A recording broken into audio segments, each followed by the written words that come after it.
Bonjour à toutes et à tous, bienvenue à ce nouveau webinaire sur les mesures sociales. On l'avait planifié depuis longtemps, on attendait d'avoir les dernières infos à jour de la part du gouvernement, ce qui est arrivé cette semaine. Donc on a le plaisir aujourd'hui de vous parler mesures sociales quant à l'actualité qui est parue cette semaine. Pour m'accompagner aujourd'hui, j'aurai donc Anne-Marie Azanach, responsable juridique à la Fédération, Julie Condé, en charge des affaires sociales à la Fédération. Nous aurons également Loïs Nitre, juriste social à la Fédération, et en backup pour les questions, Emmanuel Jacot, que vous ne voyez pas à l'écran, mais qui répondra à toutes vos questions. Je vous rappelle que la partie questions est située sur le petit point d'interrogation, il ne faut pas hésiter, et on les traitera soit en séance, soit de manière écrite avec Emmanuel. Pour commencer ce webinaire, on va traiter du chômage partiel. On verra ensuite la reprise du travail en agence et on finira par la prime Macron. Loïs, c'est à toi. Je te laisse sur le chômage partiel. Merci Aurélie. Alors, donc tout d'abord, bonjour à tous. Donc on va aborder tout d'abord quelques chiffres sur le chômage partiel qui, vous vous en doutez, était une mesure qui a été plébiscitée autant par les personnes de n'importe quel service, mais aussi par les agents, puisque nous avons comme chiffre 62% des agents employeurs ont eu recours au chômage partiel pendant la période de confinement, ce qui est un gros chiffre quand même. Vous avez le détail sur la petite image juste à côté. Donc en fonction du nombre de salariés, le pourcentage varie un petit peu, mais on arrive quand même sur plus de la moitié, donc 62% des agents qui ont recours au chômage partiel. Pour un peu plus de détails, parmi les agents qui ont recours au chômage partiel, 41% y ont eu recours pour tous leurs effectifs. Et le reste, 59%, y ont eu recours pour une partie seulement de leur effectif. Alors, il faut bien comprendre que ces chiffres-là ne comprennent pas la part de chômage partiel, c'est-à-dire là où il y a eu seulement une réduction d'horaire, et le chômage partiel total, où là, les salariés n'étaient pas du tout en train de travailler. Donc, ce sont deux choses différentes, mais voilà, il y a eu quand même un pourcentage qui est plus ou moins équivalent, mais quand même, on remarque qu'il y a une part plus importante d'agents qui ont opté pour le chômage partiel pour une partie seulement de leurs effectifs, puisque évidemment, certains ont quand même pu maintenir une activité, une petite activité, mais une activité quand même pendant cette période. S'agissant du chômage partiel, donc aujourd'hui, en juin, nous avons 3 possibilités pour recourir au chômage partiel. Donc la première, c'est la classique, celle qui est à la base de la mesure du chômage partiel, c'est-à-dire la baisse d'activité. Donc si aujourd'hui ou dans les prochains mois, vous constatez toujours une baisse d'activité liée, par exemple, au fait que les clients viennent moins en agence, que vous avez moins de rendez-vous ou moins de contrats qui se font à cette période-là par rapport, par exemple, au même mois l'année dernière, vous êtes dans une phase de baisse d'activité et vous pouvez donc recourir au chômage partiel. Ça, c'est la mesure classique qui a été à la base d'ailleurs de beaucoup de chômage partiel pendant le confinement. Les nouveautés, parce que ça s'est rajouté au chômage partiel au 1er juin, puisqu'auparavant, il y avait des mesures pour des arrêts de travail, lorsqu'on avait des enfants à garder ou lorsqu'on était vulnérable. Ces mesures-là ont été basculées sur le régime du chômage partiel. Donc, les autres, maintenant, les nouveautés, ça va être, voilà, si un salarié doit garder son enfant. Si vous avez un salarié qui doit garder son enfant, il peut bénéficier du chômage partiel à une seule condition, c'est qu'il doit avoir une attestation provenant de l'école, là où les enfants sont normalement gardés et accueillis, qui doit préciser les jours où l'école n'accueillera pas les enfants, ou à contrario, qu'il les accueille. Pour une chose très simple, c'est que évidemment, vous pouvez recourir au chômage partiel pour garder l'enfant, mais seulement les jours où l'école ne peut pas accueillir les enfants. De cette manière-là, le salarié vient travailler lorsque les enfants sont gardés à l'école, et ils ne viennent pas travailler lorsque l'école ne peut pas les accueillir. Alors, j'imagine que certains d'entre vous ont aussi entendu la mesure qu'a proposée, qu'a énoncé M. Macron, en disant qu'à partir du 22 juin, tout le monde devait retourner à l'école. Donc, c'est vrai, dans l'absolu, il n'y a plus vraiment de nécessité pour garder l'enfant, puisque normalement, tous les établissements scolaires sont censés accueillir les enfants.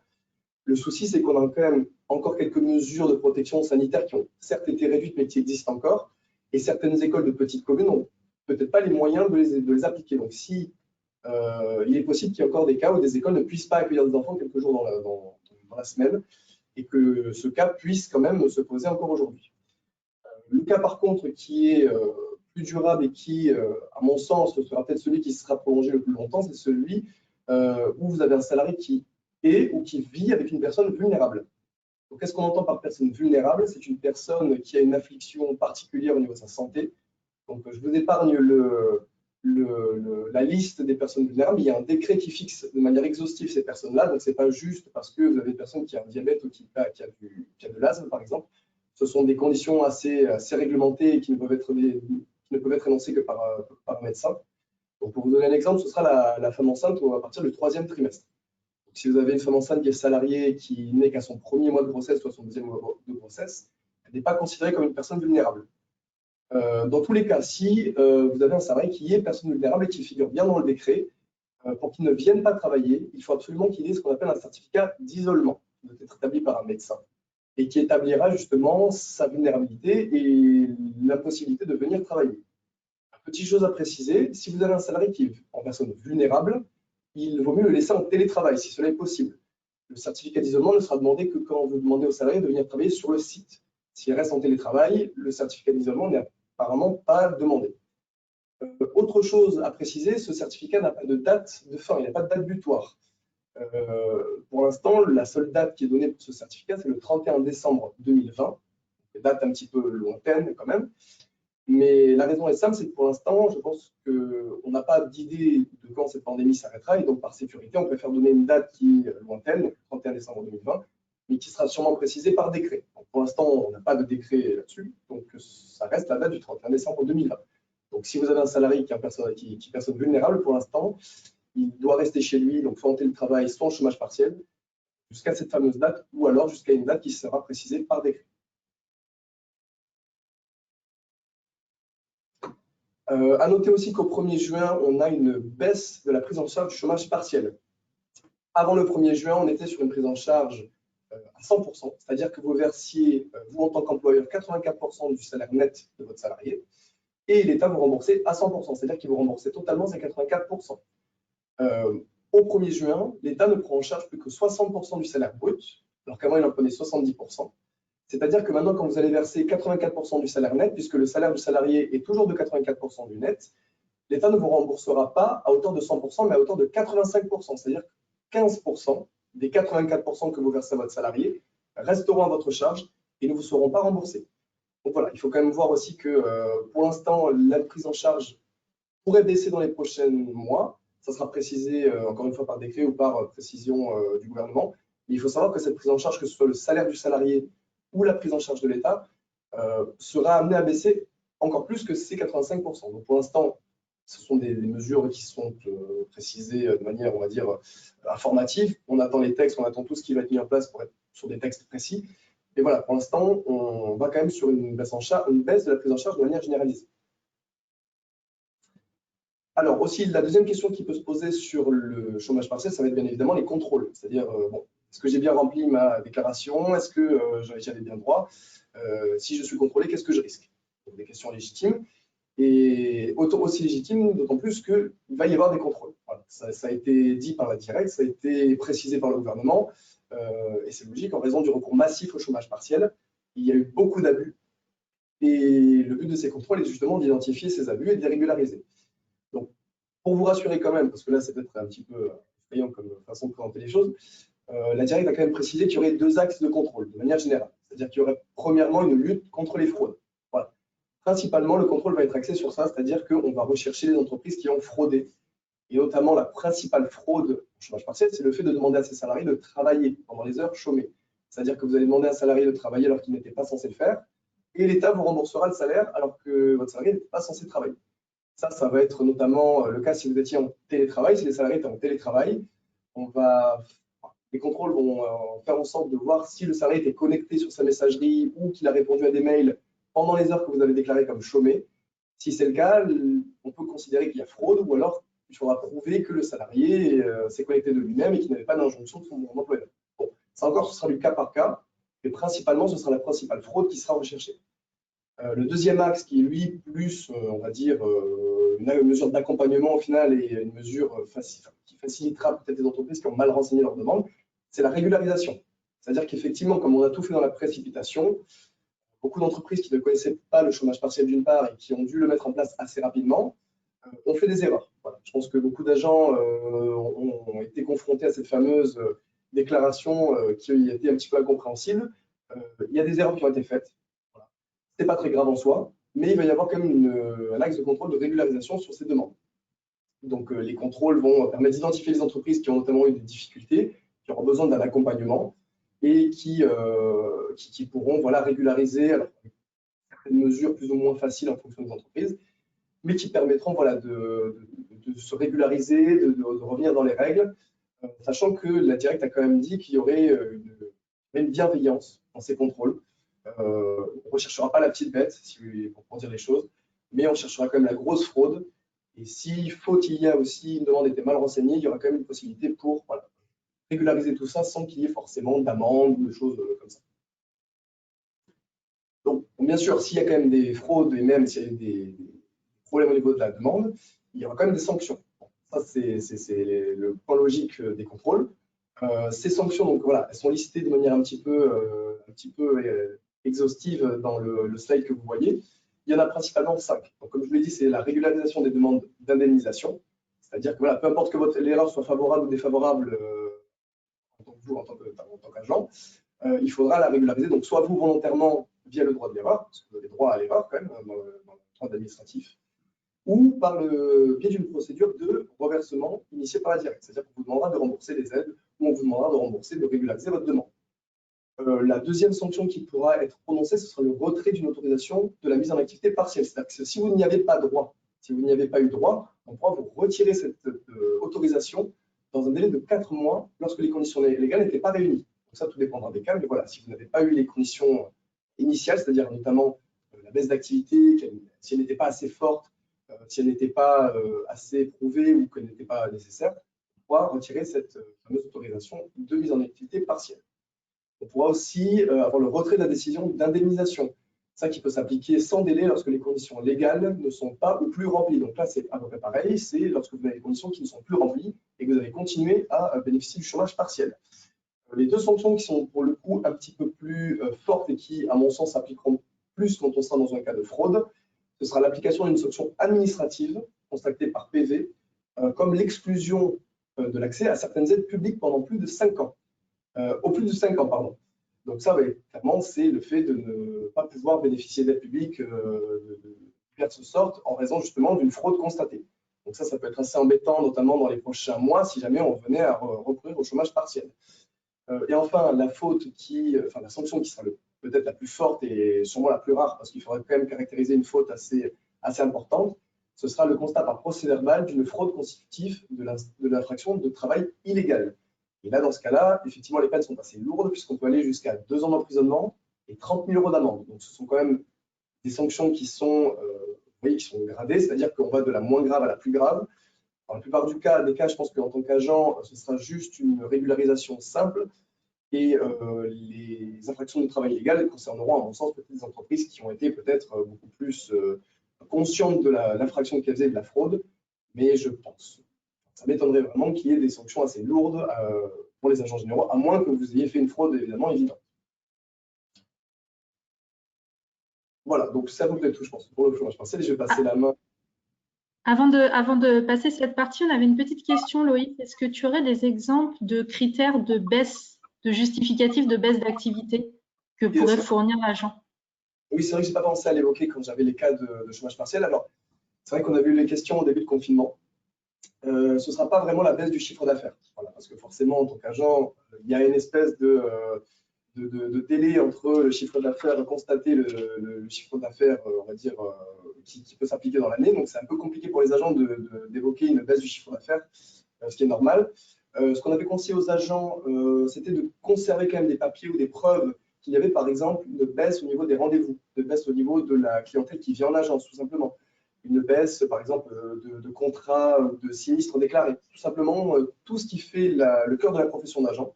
S'ils ont une mesure, on va dire, comparative, comme le mois, par exemple, de juin 2019, si on peut avoir quelque chose comme ça qui peut être une espèce de comparaison pour vérifier si effectivement il y a une baisse dans le secteur de l'activité, dans l'agence, s'il y a moins de travail. Encore une fois, voilà, ça peut être les téléphones, ça peut être les appels de téléphone, les mails, ça peut être les rendez-vous physiques, les rendez-vous en dehors de l'agence.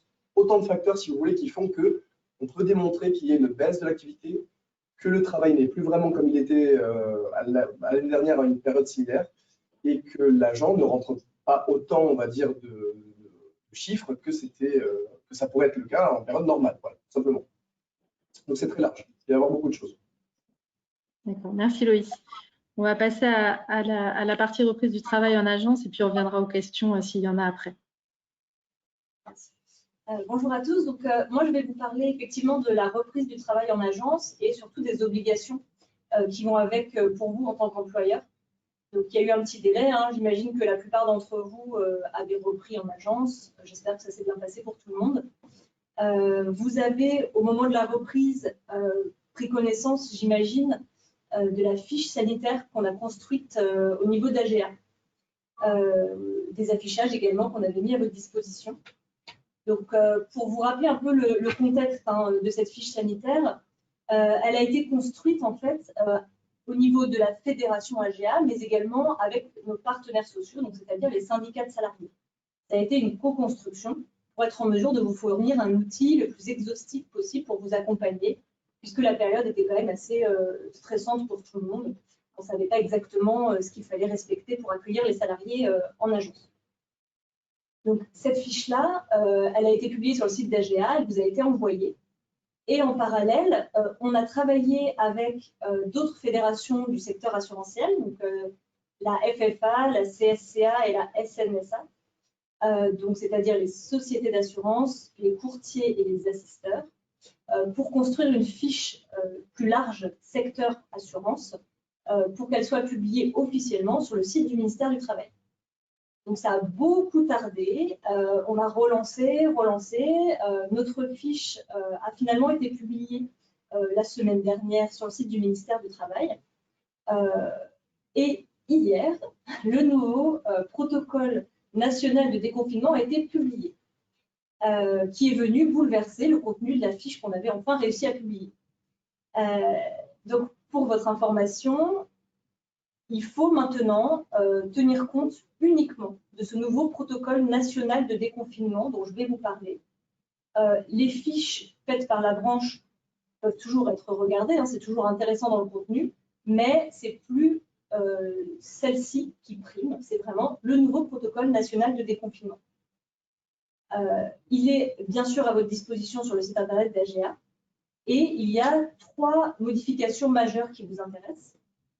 Donc, la première, c'est qu'on n'indique plus que le télétravail est la norme. C'est vrai que dans un premier temps, par précaution, on avait dit la norme doit rester le télétravail et on reprendra progressivement dans les locaux de l'entreprise. Donc maintenant, on nous dit le télétravail n'est plus la norme, donc les salariés doivent revenir, sauf bien évidemment 2 cas qui sont vraiment cités dans ce protocole. Le premier, c'est les salariés qui sont bien sûr à risque grave, qui figurent dans la fameuse liste dont vous parlait Loïs tout à l'heure. Donc ces salariés-là, on doit privilégier le télétravail pour eux. Et la deuxième catégorie, ce sont les salariés qui ne sont pas eux-mêmes à risque, mais qui vivent avec une personne à risque. L'employeur doit également, à la demande des salariés concernés, privilégier le télétravail pour ces personnes-là. Donc ça, c'est le premier grand changement.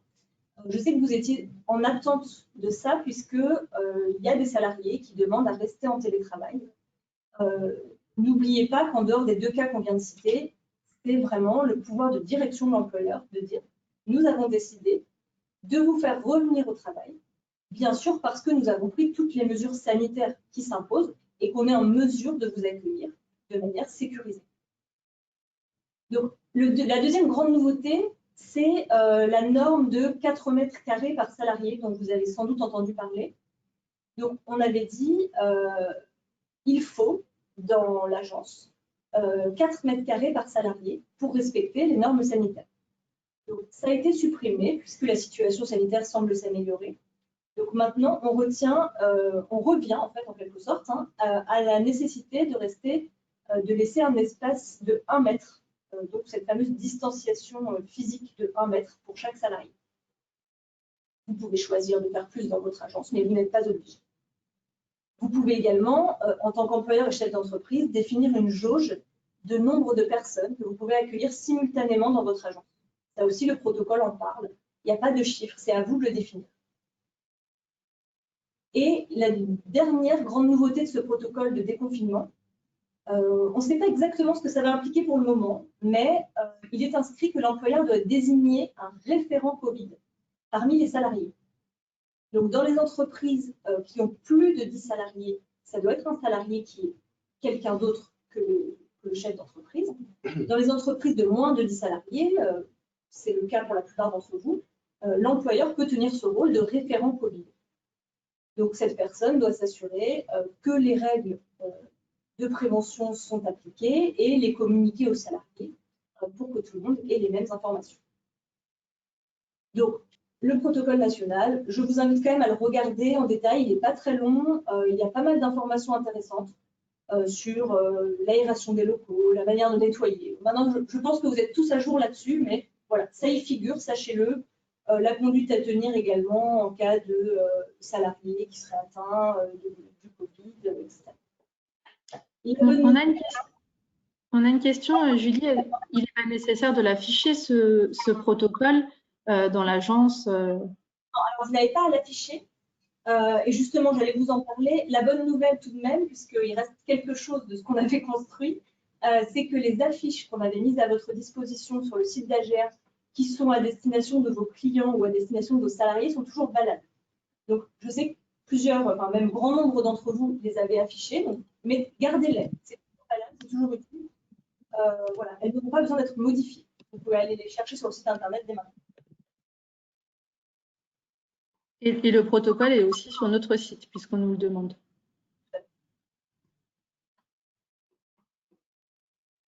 Alors, la deuxième grande obligation dont je voulais vous parler aujourd'hui par rapport à la reprise du travail, ce n'est pas une nouveauté, c'est quelque chose qui existe depuis de nombreuses années, mais on sait que c'est plus ou moins appliqué par les employeurs.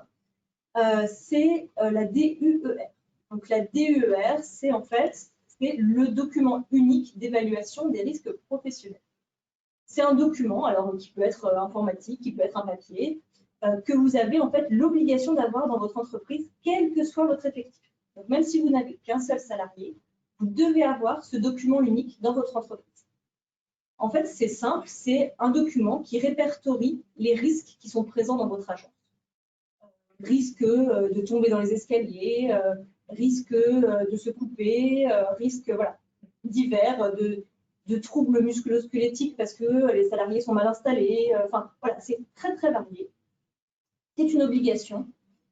Et pourquoi on vous en parle aujourd'hui? C'est parce que l'employeur a l'obligation, à chaque fois qu'il y a un nouveau risque identifié, de mettre à jour ce document unique.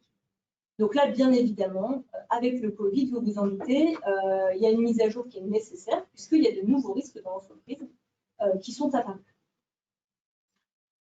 Ce document, bon, si vous ne l'avez pas encore, bien entendu, nous vous incitons très fortement à le mettre en place parce qu'en cas de contrôle de l'inspection du travail notamment, c'est un des premiers documents qui vous est demandé pour vérifier que vous agissez correctement en tant qu'employeur dans le cadre de votre obligation de veiller à la santé et à la sécurité de vos salariés. C'est très important.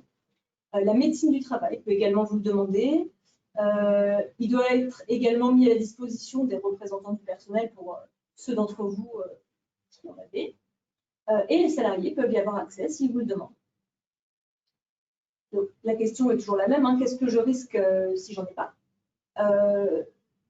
Si c'est votre premier contrôle de l'inspection du travail et que vous n'en avez pas, voilà, souvent l'inspecteur vous fait une remarque écrite, vous dit faites-le et envoyez-le-moi et il n'y aura pas de sanction. Hein. C'est pas non plus, pas paniquer tout de suite. Si ce n'est pas fait ou que ce n'est pas actualisé alors que ça fait un moment que vous auriez dû le faire, il peut y avoir une sanction pénale, donc une amende, hein, tout simplement. Si vous avez des représentants du personnel et que vous ne leur donnez pas accès à ce document, vous pouvez également avoir une amende. Et plus embêtant, mais très rare bien sûr, à l'extrême, si vous n'avez pas de document unique et qu'il y a un accident grave qui se produit dans votre entreprise, la faute inexcusable de l'employeur peut être engagée. Donc voilà, ça n'arrive que très rarement. Ce qu'il faut retenir, c'est voilà, vous ne l'avez pas, mettez-le en place, vous l'avez, mettez-le à jour. Pour schématiser. Donc, bien sûr, nous, chez AGA, on a fait en sorte de vous accompagner hein, dans la mise à jour ou en tout cas la création de ce document unique. On a mis en place 2 outils. Donc, un premier outil qui est un modèle, c'est un format Word, donc tout simplement un tableau. C'est un modèle de document unique. Il y en avait déjà sur le site internet d'AGA depuis très longtemps, mais c'est vrai qu'on a souhaité en faire un plus complet et plus clé en main, on va dire pour vous, plus simple à créer. Je vais vous le montrer hein, tout de suite. La deuxième chose que je voulais vous indiquer, c'est qu'au moment où vous souhaiterez faire ce travail de création ou de modification de votre document unique, vous pouvez regarder le tutoriel vidéo qu'on a fait, qui est sur la chaîne YouTube d'AGA et qui vous sera bien sûr envoyé avec le pack de slides hein, après ce webinaire. Alors, le côté pratique, c'est que sur le tutoriel vidéo, bien sûr, vous pouvez mettre pause et remplir en même temps votre document unique, contrairement au webinaire où, a priori, vous n'allez pas le faire en même temps qu'on parle. Donc, je vais vous montrer le modèle. Vous voyez, donc, vous allez sur le site d'AGA, j'imagine que vous y êtes déjà allé, que vous connaissez. Ce modèle, il se trouve dans la partie droit social et RH, dans la partie autres obligations. Donc, en fait, c'est dans la partie obligations de l'employeur. Et au milieu, dans la rubrique à télécharger, vous trouvez le modèle de document unique d'évaluation des risques.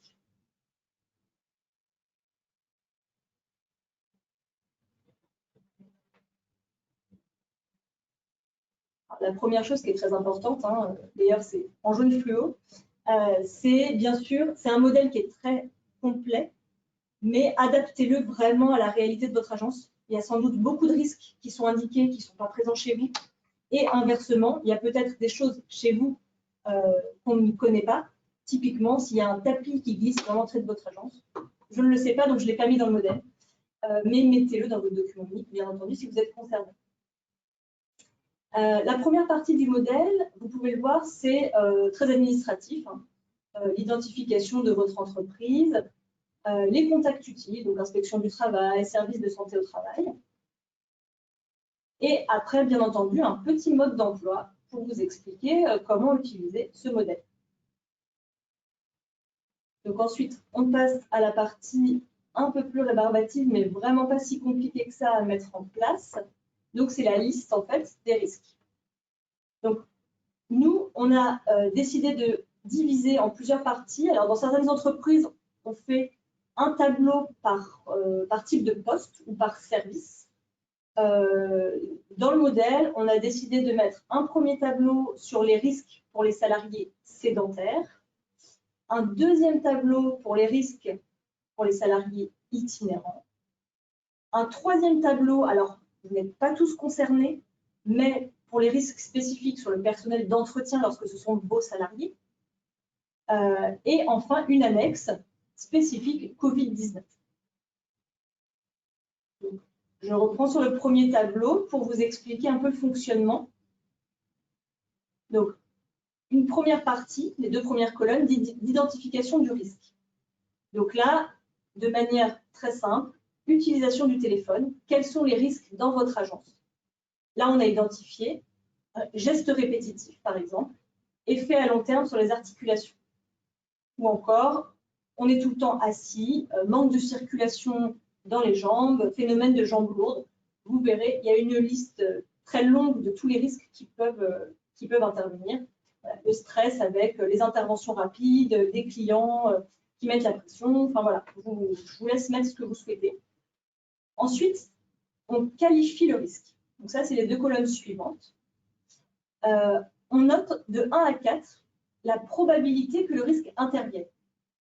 Donc, par exemple, on va se dire, geste répétitif au téléphone, il ne faut pas exagérer, les personnes ne répondent pas au téléphone toutes les 2 minutes, la probabilité est très faible, donc je vais le noter à 1. Et si ça arrive, si le risque vraiment survient, quelle est la gravité d'un effet à long terme sur les articulations? Là, on va dire, c'est moyennement grave, je vais le noter à 2. Et ces deux colonnes de probabilité de gravité, en fait, c'est ce qui va définir notre niveau de priorité pour identifier les risques sur lesquels il va falloir agir en premier et ceux qui vont pouvoir attendre un petit peu. Donc, le niveau de priorité, comment on fait? Donc, c'est bien sûr expliqué dans la notice juste au-dessus. Donc, on multiplie la colonne probabilité par la colonne gravité. Donc là, on arrive à 2. Et on regarde dans le mode d'emploi à quoi ça correspond. Donc, le résultat est entre 1 et 4. La priorité, c'est la priorité 3, donc c'est peu prioritaire. Donc, hop, je vais noter 3. Donc, ça sera peu prioritaire. Je m'en préoccuperai un jour, mais voilà, pas forcément immédiatement. Ensuite, on liste les mesures de prévention qui existent déjà. Donc là, par exemple, l'agent n'a rien fait s'agissant des gestes répétitifs au téléphone.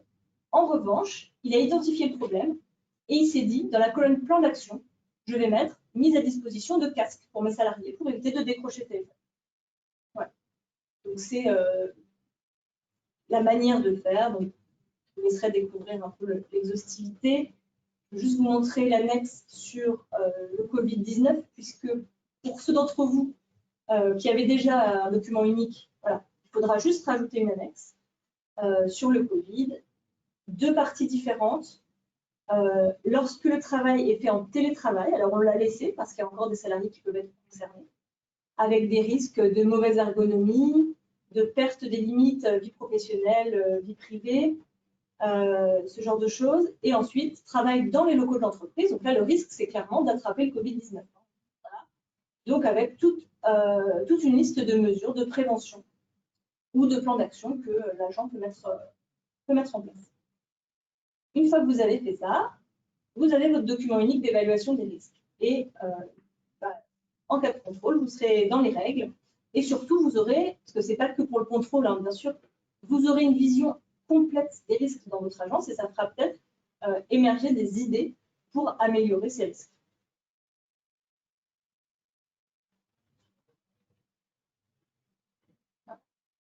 Avant de passer peut-être à la partie suivante, je ne sais pas Aurélie si tu voulais… On avait une petite question par rapport au protocole. Tu as parlé d'une personne référente Covid en cas dans une entreprise de plus de 10 salariés. Pour les agents qui sont à pile 10, besoin ou pas besoin du coup de ce référent? Je regarde si c'est précisé. Excusez-moi une seconde. Pardon. Non, mais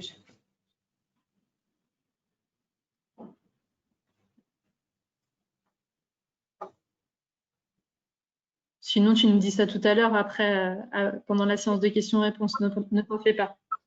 Pile ou pas. Peut-être laisser la main à Anne-Marie et je regarde rapidement et je vous dirai à la fin. Ça marche. Avant de laisser la main à Anne-Marie qui va nous parler de la prime Macron, on avait un petit sondage à vous adresser pour savoir, donc qui va s'afficher sur votre écran, pour savoir si vous avez mis ou si vous allez mettre en place la prime Macron.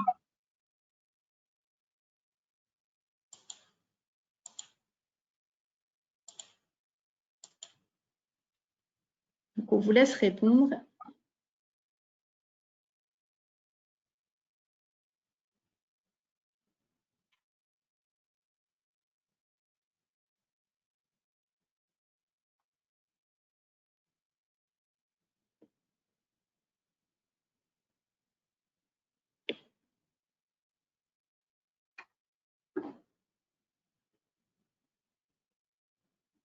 Donc, on a un non à 45%, 27% qui ne savent pas encore et 27% qui l'ont mis ou vont la mettre en place. Je te laisse la main, du coup, Anne-Marie, pour parler de la prime Macron. Bonjour à tous. Donc, comme vous le savez, la prime Macron, depuis le 1er avril 2020, l'application a été assouplie. Donc, à savoir que maintenant, vous n'êtes plus obligé de faire un accord d'intéressement pour pouvoir donner une prime Macron à vos salariés. Donc, ce que la loi a aussi modifié, c'est la date limite de versement. Au départ, elle était prévue de pouvoir être versée au maximum au 30 juin 2020. Donc, ça a été reporté jusqu'au 31 août 2020. Donc, ce qui est plutôt une bonne nouvelle. Par conséquent, donc, vous pouvez verser à l'ensemble de vos salariés ou à une partie des salariés selon les conditions prévues par les textes une prime Macron jusqu'au 31 août 2020. Donc, en sachant que pour établir, pour donner une prime Macron à vos salariés, il faut savoir qu'il faut toujours faire une décision unilatérale ou un accord collectif dans les entreprises qui ont beaucoup de salariés, mais il faut quand même prévoir cette décision unilatérale qui va énoncer l'ensemble des règles applicables dans l'entreprise. Donc, cette décision unilatérale n'a pas à être déposée à la directe, mais elle doit être signée par l'ensemble des salariés. Une fois que vous avez fait cette décision en indiquant complètement de quelle manière vous allez verser cette prime et les raisons pour lesquelles certains salariés sont exclus ou pas, voire la modulation de la prime, tout doit être établi dans cette décision unilatérale. Donc, à savoir qu'elle doit être émargée par l'ensemble des salariés. Donc, ça, il ne faut pas l'oublier. Faites attention pour ceux qui ont des salariés en maladie. Donc, il faudra informer aussi les salariés qui sont absents de l'entreprise, notamment à ceux qui sont en maladie. Donc, le plafond ne change pas. Il est de 1 000 euros, l'établissement d'accord d'intéressement. En revanche, si ceux qui ont déjà fait un accord d'intéressement ou ceux qui veulent faire un accord d'intéressement, le plafond de versement est de 2 000 euros. Donc, l'accord d'intéressement peut être établi jusqu'au 31 août 2020, donc ce qui est plutôt une bonne nouvelle, puisque là, c'est très récent. Maintenant, vous pouvez établir par décision unilatérale pour les entreprises qui ont moins de 11 salariés dans l'agence, qui n'ont pas de représentant du personnel ni de CSE, vous pouvez le faire, on va dire, accord d'intéressement par décision unilatérale, donc, ce qui simplifie vraiment la procédure. Donc, ce document, au même titre qu'un accord classique d'intéressement, doit être en revanche déposé à la directe. Donc, alors, ce qui est important de savoir, cadre-là, l'accord d'intéressement peut avoir une durée de 1 an, parce qu'habituellement, la durée est de 3 ans, mais cette fois-ci, c'est dans le cadre qui était prévu d'ailleurs dans le texte initial prévu en fin décembre de l'année dernière. Cet accord d'intéressement dans le cadre du versement de la prime Macron peut être d'une année. Autre condition aussi, c'est que pour le faire en décision unilatérale, il ne faut pas avoir conclu d'accord d'intéressement dans les 5 dernières années. Donc ça, c'est important. Ça, c'est applicable vraiment pour l'agent qui n'avait jamais, entre guillemets, les 5 dernières années établi d'accord d'intéressement. Ce document donc, est à déposer à la directe. Donc, si vous avez des questions sur l'accord, je rajoute juste par rapport à l'accord, parce que j'ai beaucoup d'agents qui posent la question, l'accord d'intéressement ou la décision unilatérale d'intéressement, faites attention, ce n'est pas là-dedans que vous parlez de la prime, c'est vraiment un vrai accord que vous établissez en fonction des objectifs, on va dire. L'objectif souvent de l'agence, et la prime, elle est décidée dans un autre acte juridique dont j'ai parlé tout à l'heure précédemment, qui est la fameuse décision unilatérale. C'est 2 documents qui sont vraiment à part, parce que j'ai énormément de questions là-dessus. Les 2 documents sont à part, qui sont 2 actes juridiques qui sont distincts, qui sont traités différemment. Donc, à savoir pour l'accord d'intéressement, comme je vous le disais, c'est vraiment la prime d'intéressement que vous allez verser. Si elle est versée, elle ne sera pas versée normalement en 2020, elle sera versée l'année prochaine en 2021. Donc, faites attention de ne pas confondre la prime Macron et la prime d'intéressement. Ce sont 2 primes qui sont vraiment différentes, qui sont traitées dans le code du travail différemment. Donc, pour la prime d'intéressement, elle n'est pas versée en 2020, elle est vraiment en 2021. À savoir aussi, en termes d'exonération, ce n'est pas traité de la même manière que pour la prime Macron. La prime Macron, c'est totalement exonéré de charges sociales. L'accord d'intéressement, depuis 2019, le forfait social a été supprimé là-dessus. Donc, il y a effectivement, sur cette prime que percevraient les salariés l'année prochaine, il y a quand même un impôt sur le revenu à payer dessus, chose que vous n'avez pas du tout sur la prime Macron. Donc, si vous avez des questions, il ne faut surtout pas hésiter à appeler nos services. Et puis, les différentes informations sont aussi consultables sur le site d'Agir. Alors, cette prime Macron, elle peut être modulée. Donc, ce qu'on entend par moduler, c'est le montant. Le principe, c'est qu'on ne peut pas exclure le salarié. Ça, c'est le principe de la prime Macron. Et je rappelle que la femme de ménage ou l'homme de ménage fait partie des salariés de l'entreprise. Comme souvent, c'est un salarié qui travaille 1 ou 2 heures par semaine. On a souvent tendance à l'oublier parce qu'ils ne vendent pas de produits d'assurance. Donc, non, les personnes du personnel du ménage font partie intégrante de l'entreprise et sont salariés. Et quand ils sont salariés, ils doivent percevoir aussi la prime Macron au même titre que leurs autres collègues. Donc, en termes de modulation, la modulation va s'effectuer en fonction soit de la rémunération du salarié, soit en fonction de son temps de travail prévu dans le contrat, soit sa présence, notamment pour ceux qui ne sont pas arrivés sur les 12 derniers mois, qui ne sont pas arrivés qui sont arrivés, par exemple, en milieu d'année. Effectivement, il va avoir une prime moins importante. Et en fonction aussi de la classification. Donc, ça, c'est une modulation possible. Vous avez aussi une autre modulation qui est nouvelle, qui est liée au Covid-19. Le ministère du Travail a voulu, et le gouvernement, bien sûr, ont voulu permettre de donner une prime dans le cadre de la modulation à des salariés qui ont travaillé malgré les conditions de travail liées au Covid. Donc, ça, on pense notamment à ceux qui sont venus travailler en agence pendant le confinement et du coup, qui auraient plus de risques, notamment que ceux, par exemple, qui étaient notamment en télétravail. Ça, c'est une modulation qui est possible. Il est aussi possible, même si on pense qu'en termes de gestion de personnel, ça va être un peu compliqué, on peut exclure les salariés, c'est-à-dire considérer qu'on donne cette prime uniquement à ceux qui sont venus travailler en agence. Donc, faites attention à ça, parce que comme vous êtes dans des petites structures, ce genre de décision que vous prenez, notamment en essayant d'exclure des salariés, n'oubliez pas que ces salariés, vous les avez tous les jours avec vous, que le conflit, voilà, dans ces petites structures, vous risquez d'avoir des conflits entre salariés, des conflits avec vous. Donc, je ne vous conseille pas d'utiliser notamment cette possibilité d'exclure des salariés uniquement en donnant à ceux notamment qui travaillent sur place et pas à ceux qui travaillent en télétravail. Ça ne serait pas forcément une bonne idée pour la gestion de votre personnel, parce que là, vous allez rentrer dans des conflits qui vont être un peu compliqués à gérer dans le futur.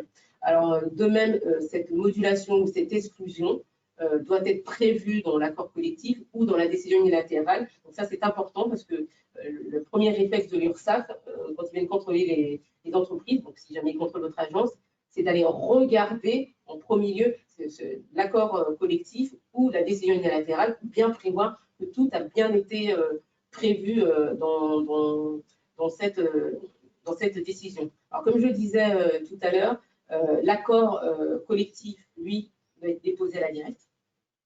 En revanche, la décision unilatérale, il n'y a aucune obligation de le déposer à la directe. Alors, petite aussi précision, sur les territoires, on peut voir que certaines directes demandent quand même d'envoyer la décision unilatérale justement quand vous faites un accord d'intéressement qui dure d'1 année. Ce n'est pas prévu par les textes, mais je sais que certaines directes dans certaines régions le demandent, alors que les textes ne l'obligent pas.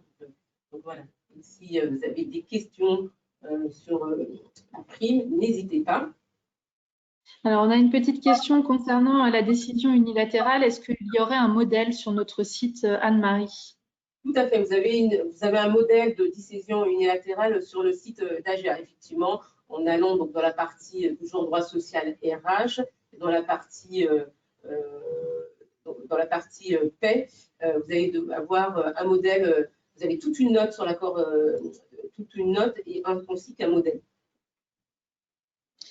On a également, tu as parlé donc du 31 août pour la prime. Alors, il y a un agent qui, du coup, je pense que je vais t'amener à répéter. Donc, la mise en place avant le 31/8 et le versement également. De quelle prime? La prime Macron? Oui. Effectivement, la prime Macron, le versement, effectivement, avant le 31 août 2020. Effectivement, il faut faire tous les éléments pour la prime Macron, effectivement, avant le 31 août 2020. Alors, petite chose nouvelle, puisque tous les jours, ça évolue entre les textes qui sont publiés, ce qui se passe au niveau parlementaire, les communiqués du ministère ou les communiqués du président de la République.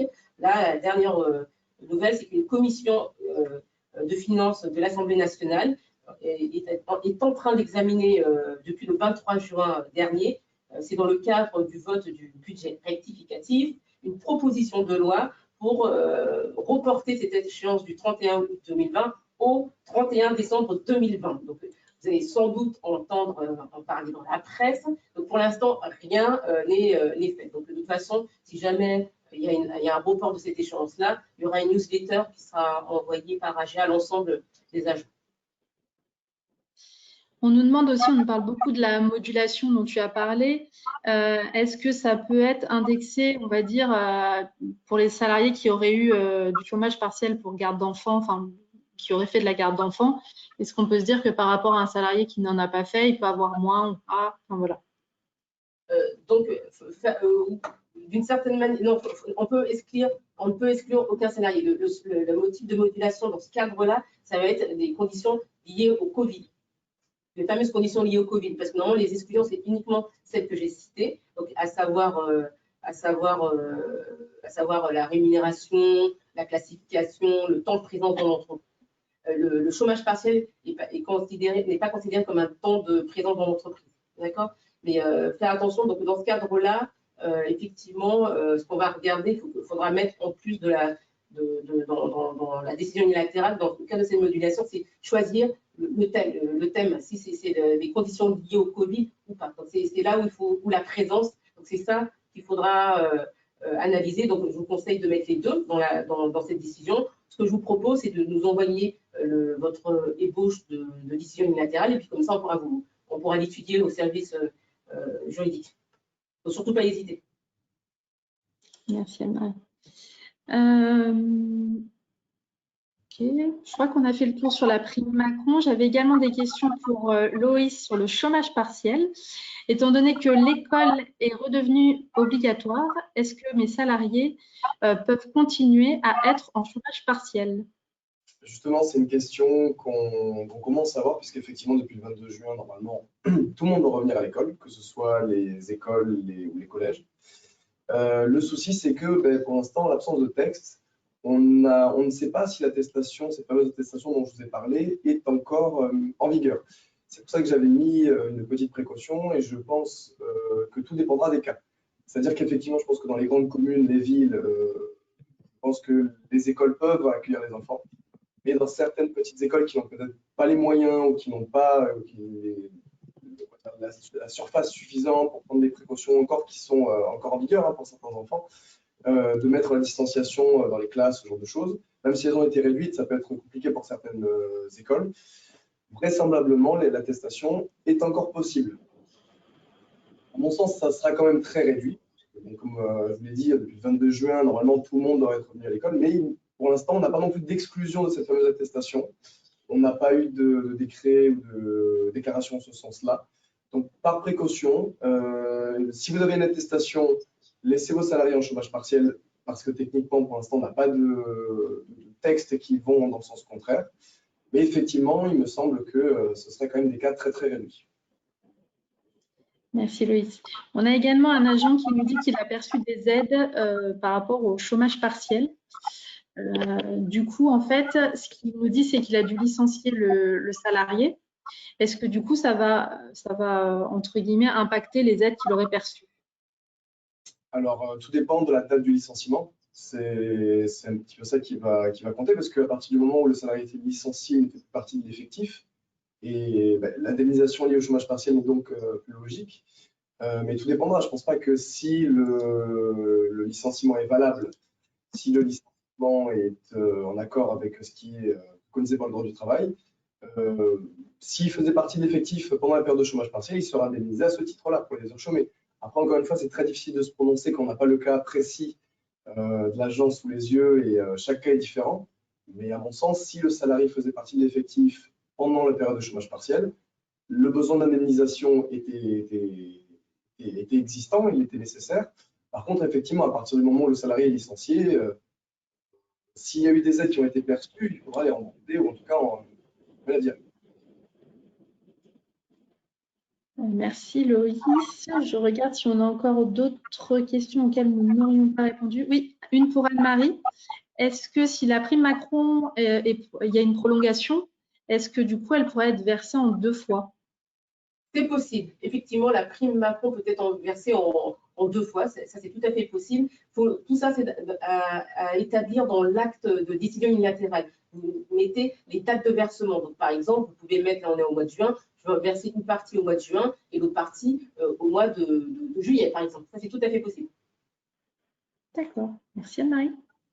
Puisque tu poses cette question, c'est aussi pour ceux, notamment qui ont déjà versé précédemment la prime Macron, parce qu'il y en a qui l'ont versé en début d'année, donc avant de savoir que le texte allait être modifié à cause du Covid. Donc ils ont pu verser une partie, donc ils peuvent compléter l'autre partie, mais dans ce cas-là, il faut refaire une décision unilatérale, une deuxième, en indiquant en préambule, suite à l'ordonnance d'avril 2020, les salariés percevront une prime Macron que l'on verse par exemple au mois de juillet. Ça, c'est possible. D'accord, merci Anne-Marie. Je crois qu'on en a fini avec les questions. Donc, je vous propose de clôturer. On en a une dernière. Nous avons eu des salariés en arrêt pour garder des enfants au début du confinement. Pendant leur arrêt de 15 jours, le télétravail a été rendu possible. Y a-t-il un risque de redressement? Alors, tout dépend. C'est très compliqué. Quand vous faites une mesure de chômage de perte d'enfants, vous déclarez les heures chômées à la fin du mois, ce qui vous permet d'établir les heures qui n'ont pas été travaillées et les heures qui ont été travaillées. Qu'un contrôle va regarder, c'est comme je vous l'ai dit, c'est si vous êtes en télétravail, avec les moyens qui sont à la disposition évidemment des organismes de contrôle, si le salarié a travaillé pendant les heures qui ont été déclarées comme chômées. Donc, à mon sens, si le télétravail a été rendu possible, tant mieux. Ça a permis justement à l'activité de continuer. On ne pourra pas vous reprocher de l'avoir mis en place parce que, effectivement, moi j'ai eu des agents aussi qui ont eu des compagnies qui ont mis en place le télétravail de manière un petit peu précipitée. Donc, en mars, pardon, le télétravail n'était pas possible, mais après, pour les mois qui ont suivi, il devenait possible. Donc, sur ça, les contrôles ne pourront pas vous reprocher d'avoir mis en place le télétravail pendant la mesure de chômage partiel. Par contre, ce qu'on pourra vous reprocher, c'est d'avoir continué d'avoir perçu des aides pour des heures chômées qui ont été travaillées en télétravail. Parce qu'effectivement, si vous avez des salariés qui sont en télétravail, qui travaillent, donc qui fournissent une prestation de travail, mais que vous déclarez ces heures-là comme chômées, ben, c'est l'infraction que je vous ai évoquée tout à l'heure, c'est-à-dire qu'il y a eu travail pendant le télétravail, pendant le chômage partiel, pardon. Donc ça, effectivement, ça pourra faire l'objet d'un contrôle et a fortiori d'une sanction. Par contre, le simple fait d'avoir mis en place le télétravail et de ne pas avoir déclaré ces heures-là comme chômées, il n'y a aucun problème. Ça a été confirmé. Le télétravail n'est pas incompatible avec le chômage partiel. Il faut seulement bien distinguer les heures travaillées en télétravail des heures chômées, tout simplement.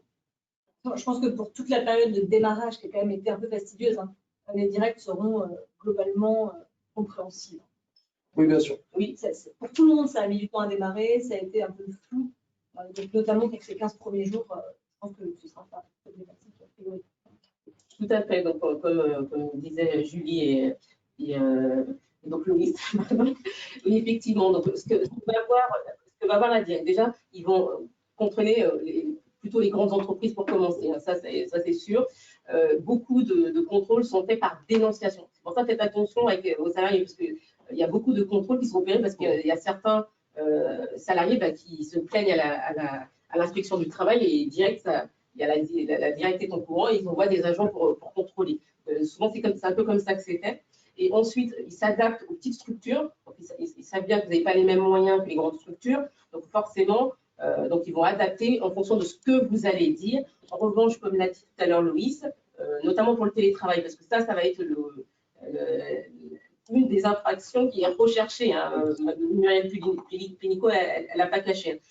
Parce qu'ils vont regarder les connexions Internet, ils vont probablement peut-être poser des questions à vos salariés. Donc, si jamais votre salarié travaille alors qu'il est censé être en chômage partiel, faire attention aux connexions, aux appels téléphoniques qui auraient pu être donnés, parce que je pense qu'ils vont vous demander peut-être des relevés téléphoniques ou ce genre de choses, ou carrément peut-être le demander aux salariés. Donc, il faut faire attention. Donc, si vous voyez que bon, vous n'êtes pas très au clair à ce niveau-là, vous pouvez corriger, puisque vous avez à peu près presque 1 an pour aller corriger au niveau paie et faire une nouvelle déclaration auprès de la directe, on dit bon, ben voilà, il y a une erreur qui a été commise, ça, il n'y a pas de souci. Donc, il vaut mieux anticiper que d'attendre qu'ils vous contrôlent pour montrer, entre guillemets, votre bonne foi.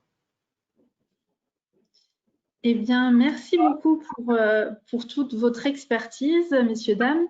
Nous allons donc clôturer le webinaire. On se donne rendez-vous dans 15 jours pour un nouveau webinaire sur le classeur conformité qui nous sera présenté du coup en direct à la fois par le cabinet Astrée et par Jérôme Speroni, juriste métier à la Fédération. On vous remercie pour votre attention et puis on vous dit à très vite. À bientôt.